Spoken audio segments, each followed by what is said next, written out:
CQFD, c'est maintenant, c'est sur Coisy et c'est avec Nicolas Chapelle.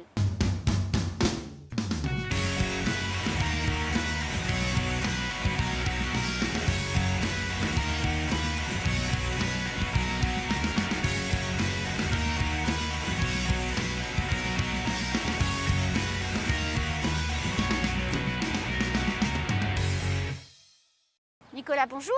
Bonjour Anne. Vous êtes inspecteur du permis de conduire, sécurité routière ici à Mayotte. Oui, tout à fait. Ça va bientôt faire 7 ans et bientôt 28 ans de métier et 22 ans dans l'océan Indien. Donc on va parler sécurité routière aujourd'hui. Oui, et en particulier deux roues motorisées. On va parler de roues motorisées. Alors on va revenir sur les chiffres de la sécurité routière en 2020 et notamment quelques mauvais chiffres puisqu'il y a eu en 2020 168 accidents corporels sur nos routes mahoraises. Il y a eu 2 tués en 2 roues et 3 tués qui n'étaient pas 2 roues, 213 blessés et c'est un chiffre qui est en relative augmentation par rapport à 2019. C'est important la sécurité routière à Mayotte? Oui, c'est important la sécurité routière parce que bon, il n'est pas normal de mourir ou de se blesser sur les routes si on applique les règles tout simplement. Et en matière de sécurité routière pour les 2 roues et plus particulièrement encore des équipements qui sont nécessaires pour les motards, on est allé interroger quelques-uns des usagers de la route. Regardez ce qu'ils perçoivent.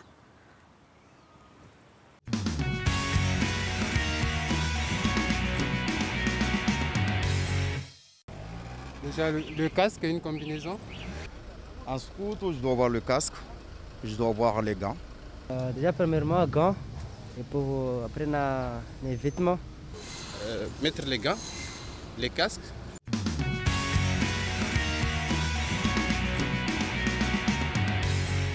J'ai appris à conduire le scooter et je conduis, mais je n'ai pas encore fait le permis de conduire. Moi j'ai la formation A1, c'est le permis 125 en fait. Si j'ai un permis de scooter, juste 50.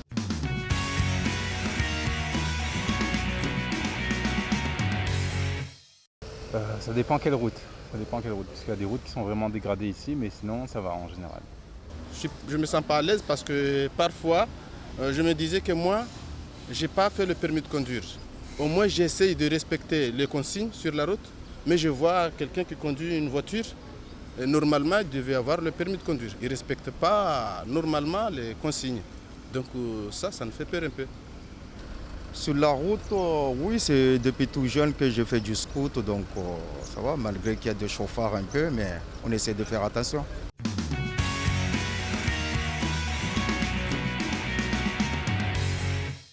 Très compliqué. Des fois ils ne nous laissent pas dépasser et parfois ça peut être compliqué. Ouais. Pour le coup, voilà, moi je suis surtout usager des 2 roues habituellement et c'est vrai qu'il faut, je pense qu'il faut aussi rester courtois d'un côté et de l'autre. Il y a un zéro maintenant presque secteur. Je dépasse à gauche, à droite, même si c'est un passage de piétons, c'est des mouchous. Oui, dépasser toujours à... Voilà.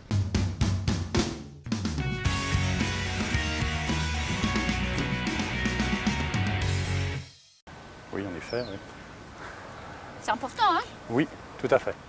Alors Nicolas, pourquoi est-ce qu'on est vulnérable en 2 roues? Et on l'a vu dans le sujet, il y a encore du travail pour faire comprendre les choses. Alors cette vulnérabilité, pourquoi? Pourquoi? Déjà, premièrement, l'absence de carrosserie. D'accord? Pas de système d'airbag, pas de ceinture de sécurité. Donc, obligatoirement, ça passe par un équipement adapté dont on pourra parler un peu plus tard. Ouais. Mais l'absence d'équipement, oui, nous rend vulnérables. Sur les routes de Mayotte, comment se passe aujourd'hui la cohabitation entre les 2 roues motorisées et les voitures? En général, ça se passe bien. Les automobilistes se prêtent au jeu, facilitent ce qu'on appelle la remontée de fil sur le peu de routes que nous avons ici. Ils jouent le jeu et honnêtement, je les en remercie. Alors justement, l'état des routes, est-ce que c'est un problème l'état des routes pour la sécurité des motards? Ah oui, tout à fait. Un revêtement, une route qui est mal faite va engendrer des problèmes de comportement même de la moto. C'est-à-dire qu'avec un manque de stabilité, un risque de chute accru. Si nous avons une route qui est parfaitement linéaire, avec un beau bitume, des virages sécurisés, etc., eh bien oui, ça se passe très très bien. Donc il y a encore un peu de travail quand on connaît les routes de Mayotte. Il y a une amélioration. Mais est-ce que c'est le seul danger aujourd'hui, Nicolas, à la route pour les motards? Non, non. Le motard peut être un danger pour lui-même, par non-respect des règles, par des allures inadaptées, et puis par ce qu'il pense être un droit absolu, il se sent prioritaire. Et ça, c'est quelque chose d'un peu trop rigide chez le motard. Je suis prioritaire, sauf que quelquefois, ça amène à une issue fatale. Alors, il faut 8 heures de formation pour avoir le droit de rouler sur un scooter de 50 cm3. Dans ces 8 heures de formation, on apprend quoi? On apprend quoi? L'approche sociétale des risques routiers. Oui. Donc il y a des parties en théorie. Ensuite, il y a une partie sur la piste, comme on peut voir derrière, où on va apprendre à s'arrêter, à freiner. On est où ici, Nicolas? Ici, on est sur piste d'examen, moto, poids lourd de l'État. Et on a vu passer tout à l'heure des gens qui apprennent, qui passent le permis moto. Qui se préparent pour le permis. Là, actuellement, ce sont des véhicules pour le permis A2. Et donc les 8 heures de formation, on les fait ici précisément? Alors, il y a une partie qui peut être faite ici, mais bon, la moto-école, parce que c'est un passage par une moto-école, il n'y a pas d'examen, elle peut se faire sur un parking. C'est apprendre à s'arrêter, freiner, etc. Et après, et puis à savoir prendre un virage, à savoir slalomer, et ensuite, il y a une mise en pratique sur la route. Pendant les 8 heures? Pendant ces 8 heures. Et la mise en pratique sur la route, elle se fait avec qui? Eh bien, elle se fait, il n'y a pas d'examen. D'accord. Donc, c'est la moto-école qui gère cela et qui délivre à l'issue une attestation. Comme quoi les 8 heures ont été faites? Ont été faites et là est validé ce qu'on appelle ex-BSR ou permis AM à l'heure actuelle. D'accord. Et cette formation de 8 heures, c'est gratuit? Non, bien sûr que non. Moto-école, c'est une entreprise privée. N'est pas philanthrope, donc elle va prendre en moyenne, je pense que ça va chercher dans les 250 € pour une formation, 250, 270 à peu près, parce qu'on mobilise un enseignant, on mobilise un véhicule et tout ça. Puis c'est une démarche d'apprentissage. Et c'est une démarche d'apprentissage. Ça coûte moins cher de se former que de se blesser ou de réparer les dégâts sur un deux roues. On est d'accord. Voilà. Souvent on entend le mot ASSR. C'est quoi, Nicolas, la SSR? Alors, la SSR, c'est le sésame, justement, pour pouvoir accéder aux différents permis. Alors, la SSR 1, ça veut dire c'est ce qu'on appelle attestation scolaire de sécurité routière. D'accord. La première niveau 1 qui se passe en 5e, la SSR 2 qui se passe en 3e. D'accord. Et donc, cette ASSR 2 est obligatoire, par exemple, pour accéder au permis B, permis voiture, au permis moto. Par contre, pour le permis AM, BSR, conduite d'A50, la SSR 1 suffit. Et on passe cette ASSR à l'école? Alors oui, et elle se passe en collège. Et c'est gratuit? Et c'est gratuit. Mais alors, Nicolas, quand on n'est pas scolarisé, on ne peut pas conduire un scooter? Quand on a quitté le système scolaire, il y a une solution. Et là, c'est le Greta Mayotte qui organise ces sessions.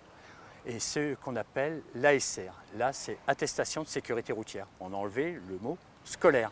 D'accord. C'est gratuit pour ces élèves, pour ce public-là, pour pouvoir accéder justement à un permis, que ce soit AM ou permis B ou permis moto ou d'autres permis. Et donc, l'ASR, elle est financée par la sécurité routière. Donc par l'État? Par l'État. Et on y apprend quoi? Nos enfants, quand ils sont en 5e, ils apprennent quoi? Un code de la route basique. D'accord. Voilà, c'est les balbutiements du code de la route à apprendre. Qu'est-ce que c'est que de conduire un 50 cm3? Ça va être sur l'équipement, sur les règles de circulation, c'est comment on se comporte vis-à-vis des autres, le risque routier qui est réel pour quelqu'un qui, dès l'âge de 14 ans, va pouvoir conduire à 50. Tout le monde ne veut pas laisser son enfant, Non, un c'est jeune sûr. ado, Je vous le confirme. monter sur un 50. Même certains pays européens le refusent, comme le Danemark par exemple. D'accord. C'est pas avant l'âge de 18 ans pour conduire un engin motorisé. Et alors, qui forme nos enfants dans les écoles ou au Greta? Alors, le Greta ne forme pas, il ne fait passer que l'examen. D'accord. Donc c'est l'école, il y a chaque enseignant a dans sa matière D'accord. un module sécurité routière à lui en charge d'enseigner cette matière-là pour pouvoir préparer la SSR 1 ou la SSR 2. Ok. Et est-ce que vous pouvez nous parler aujourd'hui de la réglementation et des équipements que nos motards sur les routes de Mayotte doivent avoir impérativement? Oui. Parce qu'on a bien vu que ce n'était pas forcément évident. Non. Alors, il y a l'équipement obligatoire et après l'équipement facultatif, Ou optionnel. mais fortement conseillé. D'accord. Déjà, premièrement, obligatoire, un casque. Un casque normé, R22, à la norme R2205 qui est en vigueur depuis septembre Et je crois que 2002. c'est écrit quelque part. Oui, elle est inscrite sur une étiquette à l'intérieur. D'accord. D'accord. Ça, c'est un casque modulable, c'est ce qu'il y a de mieux. Double homologation, aussi bien ouvert en position jet que fermé en position intégrale. Celui-là, il a une double homologation, c'est-à-dire que j'ai le droit de rouler ouvert parce qu'il a la norme P/J. D'accord. Donc, D'accord. un casque. Ça, un casque. Quel est l'avantage du casque? Du casque, protéger la tête.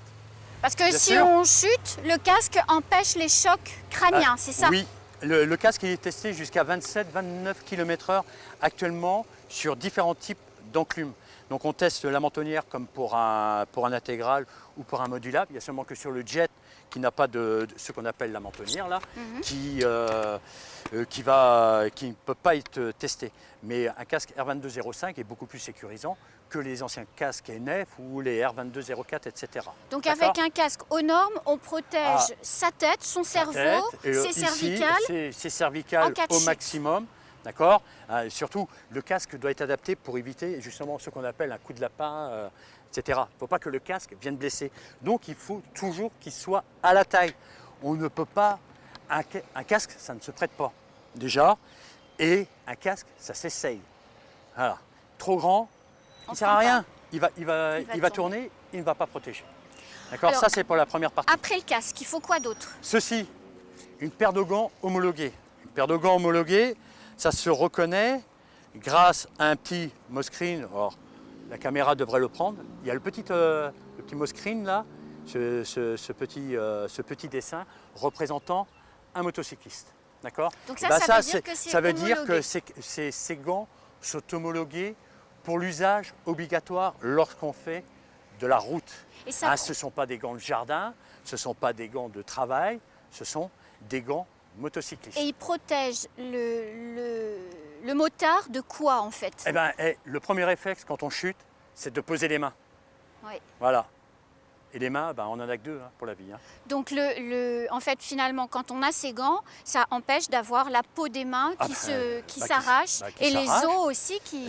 Mais oui, et puis ne pas oublier quand même qu'une chute, ou ne pas porter le minimum obligatoire, engendre des frais pour la sécu, pour tout ceci. C'est comme vous le dites, c'est nos mains, on n'en a que deux. Oui, Alors, un casque, on l'a vu. Casque Un homologué et ça. Gants C'est la homologués. seule chose obligatoire actuellement pour faire du deux roues motorisé. Du roue motorisé, c'est jusqu'à combien de centimètres cubes? Jusqu'à plus de 2000 cm3. D'accord, donc... Voilà.